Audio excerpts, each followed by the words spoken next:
വചനത്തിൻ വഴിയെ സ്വർഗ്ഗത്തിലെത്താം. ആമേൻ, ആമേൻ.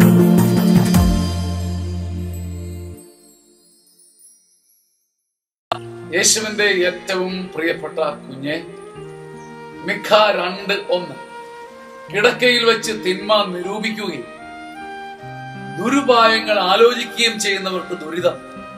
കയ്യൂക്കുള്ളതുകൊണ്ട്, ശക്തി ഉള്ളതുകൊണ്ട് പുലരുമ്പോൾ ആലോചിച്ചു കൂട്ടിയ തിന്മ തന്നെ അവർ ചെയ്തു കൂട്ടുന്നു. അവർക്ക് ദുരിതമെന്ന് ദൈവം പറയും. കിടക്ക വിട്ടുണരുമ്പോൾ മേക്ക് ഇറ്റ് എ പോയിന്റ്. തീർച്ചയായും കിടക്ക വിട്ടുണരുമ്പോൾ ഒരു പുത്തൻ ചിന്തയോടെ, രാത്രിയിലോ തലേന്നോ തലേ ദിവസം മുഴുവനുമോ വിഷാദവും ദുഃഖവും ആയിരിക്കാം നിനക്കുണ്ടായിരുന്നത്. എന്നാൽ കിടക്കയിൽ നീ ദൈവത്തെ കുറിച്ച് ചിന്തിക്കണം. വിശ്രമിക്കുമ്പോൾ നീ ദൈവിക ചിന്തകളാൽ മനസ്സ് നിറയ്ക്കണം.